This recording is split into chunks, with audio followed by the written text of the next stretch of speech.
우리 오늘 온라인 예배로 또 가정에서 예배를 드리시는 분들, 그리고 또 예배당에 나오셔서 예배를 드리시는 분들 주님의 이름으로 환영합니다. 우리 좌우에 계신 분들 한번 인사하시겠습니다. 우리 복된 주일입니다. 한번 인사하시겠습니다. 복된 주일입니다. 복된 주일입니다. 에베소 교회는 사도 바울이 애정을 품고 약 3년간 목회를 한 교회입니다. 그렇기 때문에 에베소 교회 성도들은 바울에게 있어서 그 각별한 존재와도 같았습니다.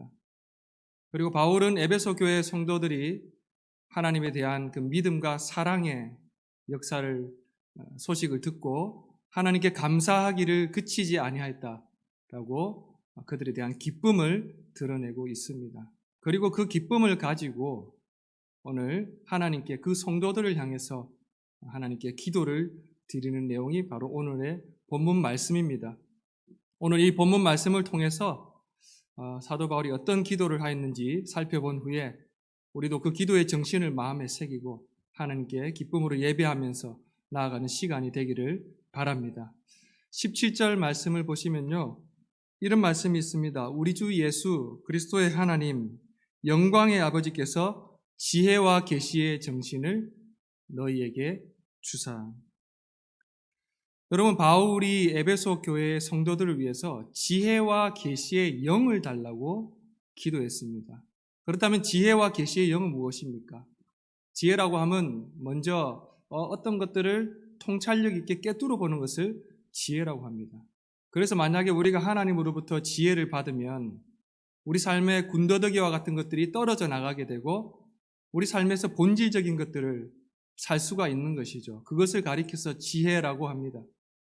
그리고 계시의 영은 무엇일까요? 우리가 계시의 영을 받았다고 하면 좀 조심스러운 부분이 있습니다. 왜냐하면 이단적인 것으로 보일 수 있기 때문에 그렇습니다. 그런데 여기서 계시의 영이라고 하는 것은 계시라는 것은 두 가지 의미를 가지고 있습니다. 먼저는 성경에 드러난 하나님의 계시, 그것은 성경으로 끝이 났습니다. 두 번째로는 오늘 본문의 의미인데요, 그것은 무엇이냐면 조명이라는 의미를 가지고 있습니다. 즉 조명이란 것은 하나님께서 우리가 보지 못하는 것들을 우리 마음속에서 밝히 드러내신다라는 뜻을 가지고 있습니다. 성령께서 만약에 신자의 마음에 조명을 하시면 우리가 알지 못하는 하나님의 영역에 속한 것들이 우리 마음속에서 밝히 깨달아진다는 것이죠. 그렇기 때문에 여기서 지혜와 계시의 영을 주십시오, 이 기도는 단순히 우리가 뭘 받았다고 떠들자고 하는 것이 아닙니다. 그것은 하나님께서 지혜와 계시의 영을 주시면 우리가 하나님의 진리의 깊은 것들을 깨닫고 기쁨의 삶을 살게 되는 것을 이야기하는 것이죠. 쉽게 말해서 우리가 예수 믿고 있다는 그 사실을 감사할 때가 있잖아요. 왜냐하면 어떤 사람들은요, 예수를 그렇게 믿으라고 해도 예수님을 믿지 않습니다. 그런데 우리는 신기하게도 감사하게도 예수를 믿고 있지 않습니까? 무슨 이유 때문에 그렇습니까? 그것은 그 사람은 이해력이 떨어지기 때문이고 우리는 이해력이 높아서 그런 것입니까? 결코 그렇지 않습니다. 하나님께서 고집스러운 우리를 불쌍히 여기셨기 때문에 지혜와 계시의 영을 주셔서 하나님을 믿도록 은혜를 베푸셨기 때문에 우리가 믿고 있는 것입니다. 그렇기 때문에 바울은 에베소 교회 성도들이 하나님의 그 진리를 깊이 이해할 수 있도록 그들에게 지혜와 계시의 영을 달라고 기도를 했던 것입니다. 그런데 중요한 것은 우리가 지혜와 계시의 영이 무엇이냐 이것을 계속 분석하는 것이 아닙니다.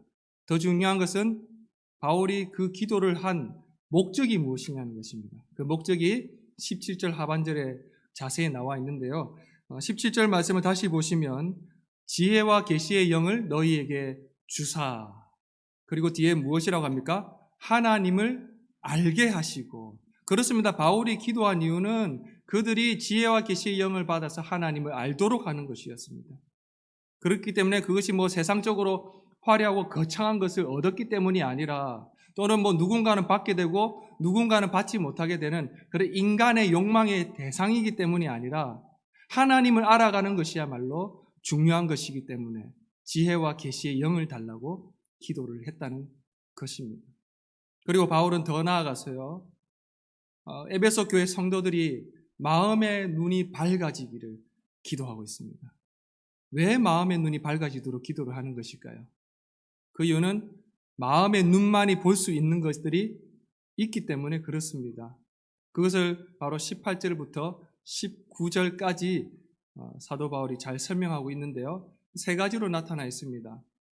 첫 번째로는 하나님의 부르심의 소망이 무엇인지 알 수 있도록 마음의 눈을 밝혀달라는 것입니다. 두 번째로는 그 기업의 영광의 풍성함이 무엇인지 알아야 되기 때문에 마음의 눈을 밝혀달라고 하는 것입니다. 세 번째로는 하나님의 그 능력의 지극히 크심이 어떠한지를 알아야 되기 때문에 마음의 눈을 밝혀달라고 하는 것입니다. 그 모든 것들이 우리 마음의 눈으로 볼 수 있다는 것입니다. 우리가 여기서 바울은요, 두 가지 눈을 구별하고 있다는 것을 알 수가 있습니다. 먼저는 우리 사람의 머리에 달려있는 눈이 있고요. 그리고 우리 마음에 있는 눈이 있습니다. 사랑하는 성도 여러분, 우리는 무엇을 볼 수 있습니까? 우리의 눈으로 무엇을 볼 수 있습니까? 우리는 집에 통장에 잔고에 얼마가 있는지, 또 뭐 자동차는 잘 있는지, 소중한 물건들이 잘 있는지, 우리 자녀들이 잘 있는지, 공부를 잘하고 있는지, 뭐 딴짓을 하고 있는지, 그 모든 것들을 우리 사람의 눈으로 볼 수 있습니다. 그러나 여러분, 그 이상의 세계에 대해서는 우리가 볼 수가 없습니다. 이 머리에 있는 눈으로요. 우리가 약을 먹으면요, 아플 때 약을 먹으면 어떻습니까? 그 약의 효능이란 것이 드러나지 않습니까? 그렇습니다. 우리가 하나님이 우리에게 주시고자 하는 그 은혜의 풍성함이라든지 그 은혜의 크기와 깊이가 어떠한지 또 하나님의 능력의 그 지극히 크심이 어떠한지는 바로 마음의 눈이 볼 수 있다는 것입니다. 사랑하는 여러분, 우리가 매일매일 눈으로 확인하고 보는 것 이상으로 우리 성도님들에게 하나님의 풍성한 은혜를 예비하신 줄 믿으시기를 바랍니다. 그 은혜의 풍성함들을 보실 수 있는 우리 모두가 될 수 있기를 주님의 이름으로 축복합니다. 저는 오늘 이 바울의 기도의 내용을 보면서요, 두 가지 하나님의 교훈을 말씀드리고자 합니다. 첫 번째는 우리가 지속적인 변화의 삶을 누리기 위해서는 바로 하나님을 알아가야 한다는 것입니다. 우리가요, 삶을 살다 보면요, 우리가 영적 현실 중에 안타까운 현실이 보이기도 합니다. 세상에 많은 사람들이 교회를 등록하고 교회를 나옵니다. 그런데요, 모든 사람들이 똑같은 믿음, 똑같은 열정을 표현하면서 살고 있지는 않아요. 우리 모든 사람들이 똑같은 표현을 교회 안에서 말하지 않습니다. 어떤 사람들은 몸은 교회에 있는데 내가 하나님께서 왜 불러주시는지를 모르는 경우도 있습니다. 어떤 이들은 나는 어떤 약속을 붙들면서 살아가야 될지, 어떤 기도를 드리면서 살아가야 될지를 잘 모르겠다고 하는 성도분들도 있습니다. 저는 그것을 정죄하자는 것이 아닙니다. 그럴 수도 있어요.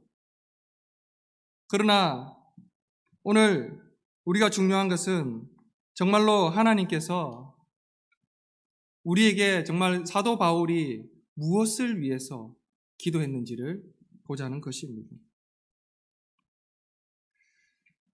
거기에 대해서 여러 가지 사람들은 진단을 내릴 수도 있을 것입니다. 그러나 사도 바울은 거기에 대해서 아마도 오늘날 이 현실 속에서 이야기를 한다면 사도 바울은 아마도 이런 말을 할 것입니다.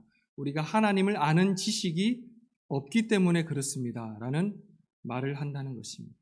그래서 종교개혁자 칼빈은 그의 교리문답을 통해서 이런 말을 했습니다. 인간의 목적이 무엇입니까? 라는 그 질문에 대해서 하나님을 알아가는 것입니다. 라고 대답을 했고, 그리고 인간의 행복이 어디에 있습니까? 라는 질문에 대해서도 하나님을 알아가는 것입니다. 라는 이야기를 했다는 것입니다. 그건 그냥 교리문답을 하자는 것이 아니에요. 저는 그 짧은 교리문답 속에 인간이 필요로 하는 모든 것들이 들어가 있다고 생각합니다. 왜냐하면요, 인간의 목적 무엇입니까? 우리 인생의 방향이 거기에 있어요. 그리고 우리는 행복이 필요하지 않습니까? 우리 인생의 행복이 그 문답 속에 들어가 있다는 것입니다. 모든 것이 거기에 들어있어요. 즉 하나님을 아는 지식이야말로 우리를 주도적으로 변화시키고 우리의 인생을 변화시켜 나갈 수 있다는 것입니다.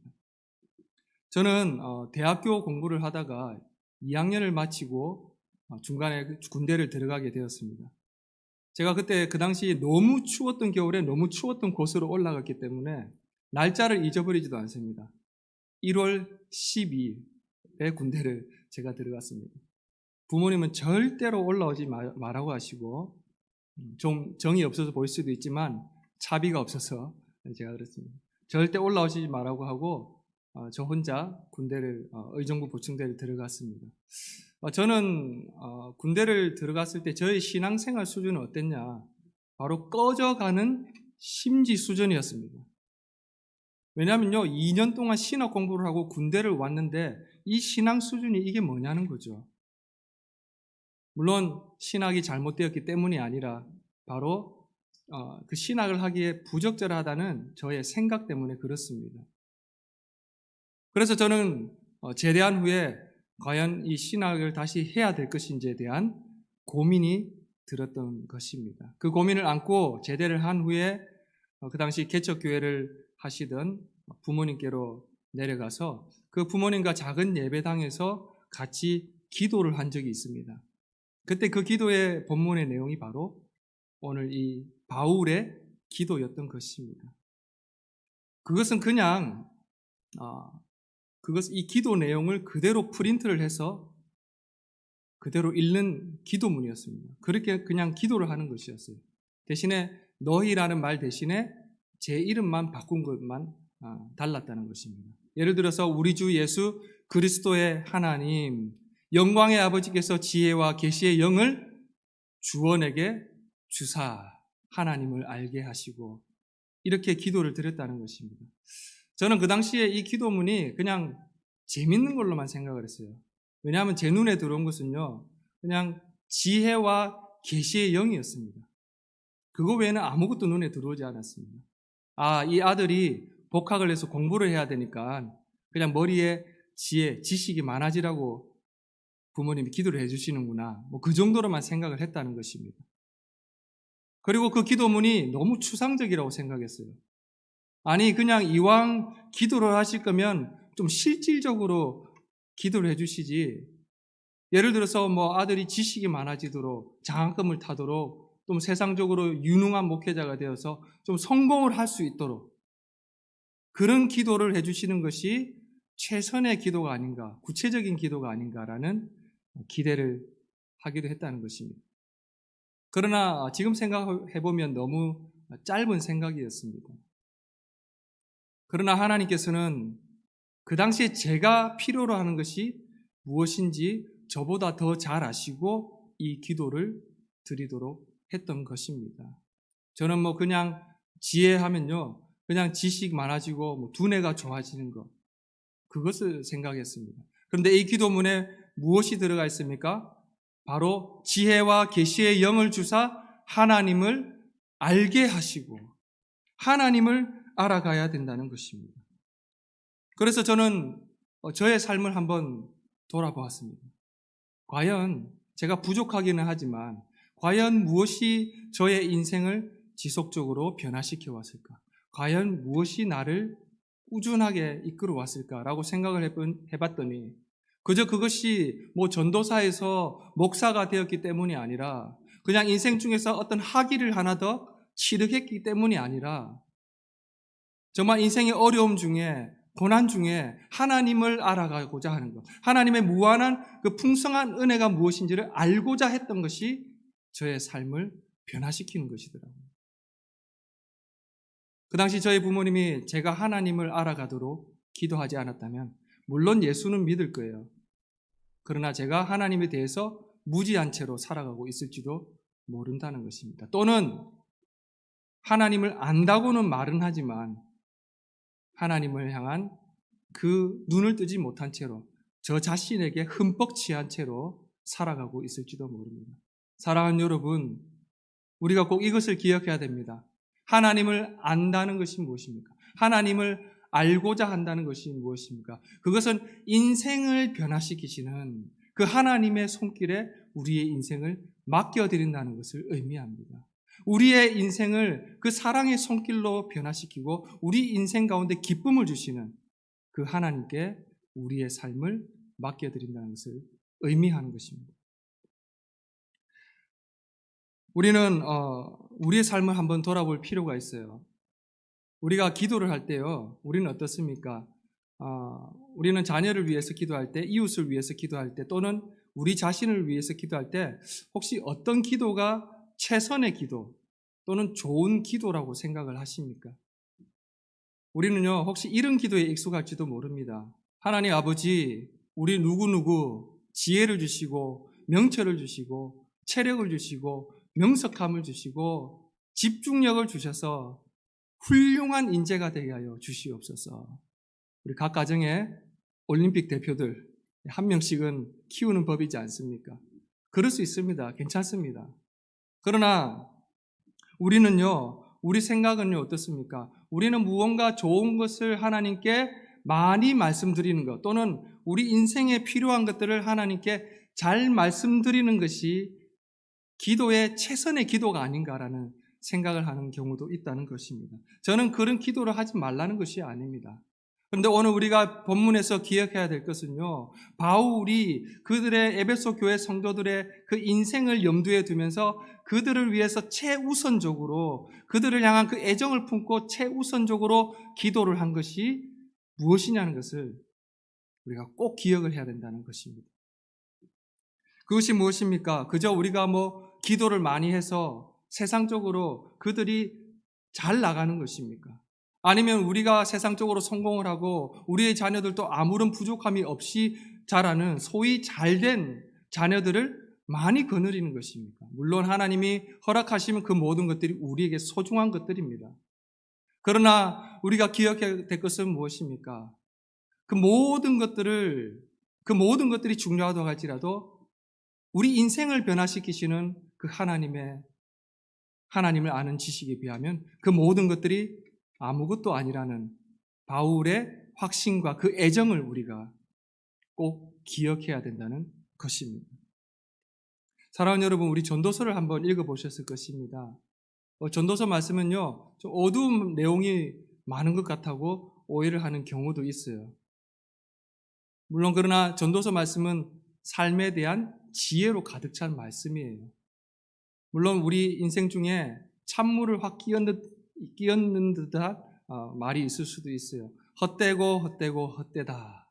찬물을 확 끼얹어 버릴 때가 있어요. 그러나 동시에 전도서 기자는 우리가 수고한 대로 얻은 모든 것들이 하나님으로부터 온 선물이다. 얼마나 멋진 말입니까? 우리 인생에 즐길 수 있다는 것들이 있다는 뜻이죠. 그러나 전도서 기자가 무엇을 강조합니까?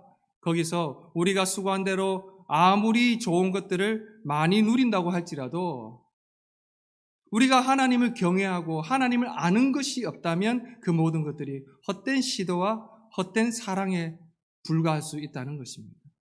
사랑하는 여러분, 그 모든 것들이 우리 인생에는 어떤 것을 의미합니까? 우리가 기대한 대로, 우리가 노력한 대로 많은 것들을 우리가 가지고 누린다고 할지라도 그 모든 것들이 우리 인생의 하나님을 알아가는데 쓰임받지 못한다면 그 모든 것들이 의미가 없을 수도 있다는 것을 뜻하는 것입니다. 그러므로 바울은 에베소 교회 성도들의 그 인생이 변화되는 것을 염두에 두고 그들의 눈을 밝혀달라고, 그들에게 지혜를 주시고 계시의 영을 달라고, 하나님을 알 수 있게 해달라고 바울이 간절히 그들을 마음에 품고 기도를 했다는 것입니다. 사랑하는 여러분, 하나님의 빚어주시는 그 손길에 의해서 변화되는 기쁨을 누리시기를 원하십니까? 하나님께 지혜와 계시의 영을 주셔서 우리가 하나님을 알 수 있도록 기도하시는 우리가 될 수 있기를 바랍니다. 그때에 참된 변화의 기쁨, 그 삶 가운데 충만하게 누리시는 우리 모두가 될 수 있기를 주님의 이름으로 축복합니다. 두 번째로는요, 우리가 마음의 눈을 떠야만 하나님과의 관계가 신뢰관계로 회복될 수 있다는 것입니다. 우리가 마음의 눈을 떠야지 하나님과의 관계가 가까워지고 신뢰관계가 될 수 있다는 것입니다. 우리 인간관계를 보면요, 좀 오해할 수 있는 것들이 참 많이 있습니다. 오해가 많이 있습니다. 그런데 그 오해가 언제 풀리기 시작합니까? 바로 그 상대방에 대해서 제대로 알기 시작할 때, 즉 눈을 뜨기 시작할 때 그 오해 관계가 풀립니다. 우리와 하나님과의 관계도 그렇다는 것입니다. 우리가 살다 보면요, 하나님에 대해서 오해를 하면서 사는 경우도 있습니다. 그런데 그 관계가 언제 풀립니까? 즉 하나님에 대해서 눈을 뜨기 시작할 때 하나님과 가까워지게 되고 하나님과의 관계가 신뢰관계로 전환된다는 것입니다. 저는 오늘 이 본문 말씀을 보면서 이 바울의 기도 내용을 보면서 한 가지 궁금한 것이 있었습니다. 그것은 바울이 분명히 이들을 위해서 기도할 수 있는 기도 제목들이 다른 것들이 많았을 것인데 왜 유독 이 성도들의 마음의 눈이 밝아지기를 기도했냐는 것입니다. 왜 유독 그것을 위해서 기도했냐는 것입니다. 우리가 성도님들의 사업장을 만약에 방문하면요, 하나님 눈뜨게 해주십시오, 이런 기도를 잘 하지 않습니다. 무슨 기도를 합니까? 그들의 사업장이 평안할 수 있도록, 그들의 사업이 원활하게 잘 운영될 수 있도록, 경제 사정이 원활할 수 있도록 그런 것을 위해서 기도하지 눈을 뜨게 해달라고 기도를 잘 하지 않습니다. 그런데 왜 바울은 유독 이 성도들의 마음의 눈을 밝혀달라고 기도를 하냐는 것입니다. 여러분, 우리가 이 에베소 교회 시대의 상황들을 한번 좀 상상을 해봤으면 좋겠습니다. 혹시 이 당시에는 기도할 것들이 직업이 변변찮았기 때문에 기도할 것들이 많지 않아서 적절히 마음의 눈을 밝혀달라는 기도 제목을 넣은 것일까요? 그렇지 않습니다. 이 당시 에베소 지역은 상업과 무역의 도시였습니다. 그렇기 때문에 자연적으로 상업을 하거나 또 무역을 하는 그리스도인들이 있었을 거예요. 그래서 바울은 자연스럽게 그들의 장사나 그들의 일터가 평안하고 잘 될 수 있도록 그들을 위해서 충분히 기도를 할 수 있었을 것입니다. 그런데 바울은 최우선적으로 기도한 것들이 바로 이들의 마음의 눈을 밝혀달라는 것이었다는 거예요. 왜 유독 그렇게 했냐는 것입니다. 그 이유는 하나님께서 바울에게 맡겨주신 사역이 바로 사람들의 눈을 뜨게 하는 사역이기 때문에 그렇습니다. 바울이 맡은 사명은 사람들의 눈을 뜨게 하는 것이었습니다. 다른 것이 아니었습니다. 그것은 사도행전 26장을 보시면요, 바울이 아그리빠 왕을 만나게 되고 자신을 변호한 내용을 보시면 잘 나와 있습니다. 사도행전 26장에 보시면 바울이 아그리빠 왕을 만나서 원래는 자신이 예수를 믿는 사람들을 핍박하는 사람이었다가 다시 예수님을 만나게 되고 극적으로 만나게 되고 예수님께서 자신에게 맡겨주신 그 사명을 발견하게 되는 것을 말하는 장면이 있어요. 그것이 사도행전 26장 18절인데요. 제가 한번 읽어드리겠습니다. 그 눈을 뜨게 하여 어둠에서 빛으로 사단의 권세에서 하나님께로 돌아오게 하고 죄사함과 나를 믿어 거룩하게 된 무리 가운데서 기업을 얻게 하리라 하더이다. 여러분, 바울의 사역의 핵심이 무엇이라고 합니까? 바로 바울이 복음을 전할 때에 그 사람들이 사단의 권세에서 하나님께로 돌아오게 하는 것이었어요. 너무나 귀한 일이었습니다. 사단의 권세에서 하나님께로 돌아오는 것 너무나 귀하고 우리 인생에도 필요한 일이지 않습니까? 그러나 우리가 오해하지 말아야 될 것이 있습니다. 그것은 우리의 계산이나 우리의 능력으로 자동으로 되는 것이 아니라고요.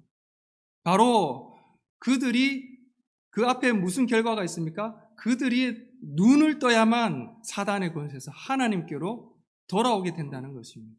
우리 그런 말 많이 하지 않습니까? 나 저 사람의 실상을 이제야 보기 시작해서 그러면서 우리가 어떤 사람에 대해서 실망을 할 때도 있지 않습니까? 마찬가지로 우리가 사단에 대해서 눈을 떠야지 그 사단이 얼마나 악한지를 실상을 알게 되고 정말 선하신 하나님께로 우리가 돌아오게 되는 역사가 나타나게 된다는 것입니다. 눈을 떠야지 그 일이 나타난다는 거예요. 그것이 바울의 사역의 사명이었습니다. 저는 오늘 이 말씀을 통해서 한 가지 중요한 사실을 발견합니다.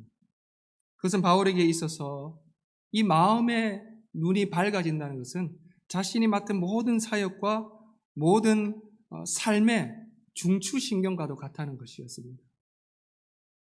우리가 중추신경이 마비되면 어떻습니까? 몸의 다른 기능들도 함께 마비가 되어버려요. 꼼짝을 못하게 됩니다. 바울에게 있어서도 그렇습니다. 그저 에베소 교회 성도들이 세상적으로 잘 살고 평안함을 누리는 것, 그것도 중요하지만 그에게 있어서 핵심 사역은 아니었습니다. 왜냐하면 만약에 에베소 교회 성도들이 하나님을 향해서 마음의 눈을 뜨지 못하게 된다면 그들과 하나님과의 관계는 어긋난 길로, 어긋난 관계가 될 수도 있기 때문에 그렇습니다. 그렇기 때문에 사도 바울은 그들과 성도들이 하나님과 가까이 할 수 있도록, 하나님을 가까이 할 수 있도록 그 관계를 위해서 그들의 마음의 눈을 밝혀달라고 기도를 했다는 것입니다. 제가 강도사 때 일입니다. 제가 강도사 때 어느 날 갑자기 어떤 성도님께서 교회를 갑자기 나오시지 않는 거예요. 그래서 제가 구역장님과 함께 신방을 간 적이 있습니다. 평소에는 별일 없어 보이는 그런 분이셨는데 교회를 갑자기 나오지 않는 거예요. 성도님 혹시 어떤 문제가 있으십니까? 라고 여쭤봤더니 그 성도님께서 하시는 말씀이 원래 본인은 이 교회를 잘 나오고 쭉 나오면은 본인이 축복을 받고 또 교회에서 눈에 보이게 어떤 것들이 변화될 줄 알았는데 교회를 나오나 교회를 나오지 않으나 모든 것이 그냥 변함없이 그대로라는 거예요. 눈에 보이게 바뀌는 게 없다는 거예요. 그래서 왜 교회를 나와야 되는지를 잘 모르겠다는 겁니다. 무슨 말입니까? 교회를 나오나 교회를 나오지 않으나 그 삶에 참된 기쁨이 없고 변화되는 것이 보이지 않는다는 거예요. 그 말을 듣고 나니까 다 아니라고 하니까 제가 너무나 난감했습니다.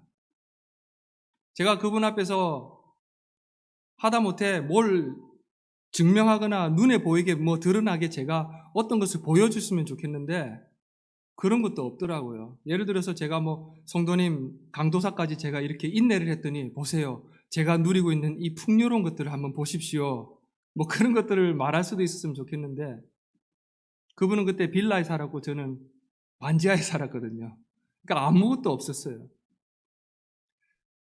그때 하나님께서 다행히 저에게 주셨던 그 당시 말씀이 바로 이 에베소서 바울의 기도 내용이었습니다. 그래서 이 본문 내용을 읽어드리고 간단하게 말씀을 전해드렸습니다. 성도님, 맞습니다. 참 답답하고 어려운 것이 정말 많은 것이 우리 현실이에요. 그런데요, 하나님은요, 저도 성도님이 모르는 우리 눈에 보이지 않는 풍성한 은혜들을 예비하여 주신 것이 분명하고 그리고 우리가 조금만 더 인내하고 조금만 더 기다리신다면 하나님께서 그 은혜를 알아가는 그 과정의 즐거움을 성도님에게 반드시 주실 것이라고 믿습니다. 라고 말씀을 전했습니다. 그러자 그 성도님께서 하신 첫 마디 말씀이 이것이었습니다. 성경에 보니까 이런 내용도 있네요. 성경에 이런 내용도 있네요. 그때 저는 정말 놀랐습니다. 그리고 그 성도님은 얼마 지나지 않아서 남편분과 함께 교회를 다시 나오기 시작을 했습니다. 저는 제가 신방을 잘했다 이런 것들을 말씀드리는 것이 아닙니다. 저는 그 당시 그 목소리와 그분의 그 표정이 아직까지도 생생하게 기억이 나요. 성경에 이런 말씀도 있었네요. 그것이 무엇입니까? 그 성도님이 이전과는 다르게 하나님을 조금이라도 더 가까이 하게 되었다는 것과 하나님을 더욱더 알게 되었다는 그 기쁨을 저도 그 현장에서 느낄 수가 있었다는 것입니다. 사랑하는 여러분, 우리가 오늘 이 바울의 기도를 통해서 분명한 이 한 가지를 좀 믿음으로 가졌으면 합니다. 그것은 우리가 기도하는 것들, 우리가 나 자신을 위해서 기도하고 또 이웃을 위해서 기도하고 자녀를 위해서 기도하는 모든 기도들 가운데 마음의 눈이 밝아지는 것을 기도의 중추신경으로 한번 삼아보는 것입니다. 그리고 그들의 마음의 눈이 비로소 밝아져서 하나님을 찾게 되고 하나님을 사모하게 되는 것이죠. 저는 종종 배우자가 교회를 나오지 않아서 좀 신앙생활에 어려움을 겪는 분들을 보기도 합니다. 때로는 부모와 자식 간에 갈등이 생기는 것을 보기도 해요. 때로는 부모가 자식을 위해서 많은 것을 쏟아부었지만 눈에 보이게 돌아오는 것이 없다고 허탈해하는 경우도 있습니다. 그럴 때마다 우리는 이렇게 생각을 합니다.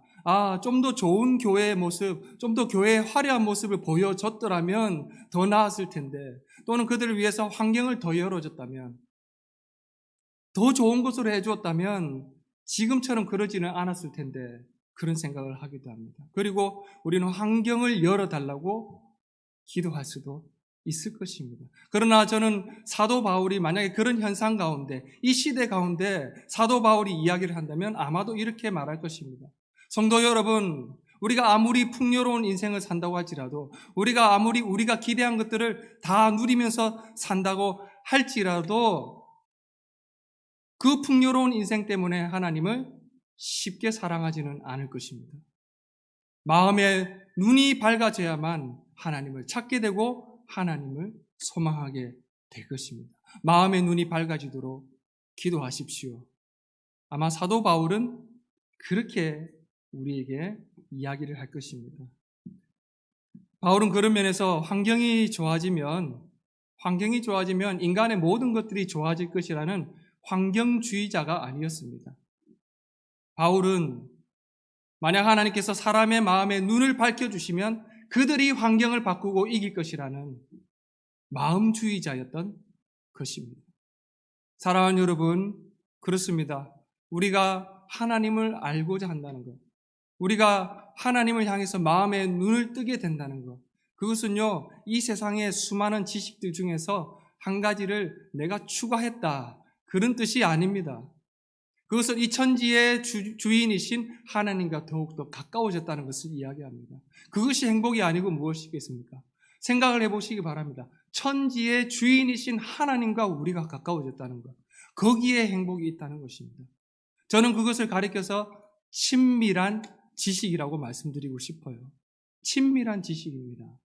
예수님은 요한복음에서 내가 아버지께서 알려주신 모든 것들을 너희들에게 알려주었다라고 하면서 그들을 가리켜서 무엇이라고 합니까?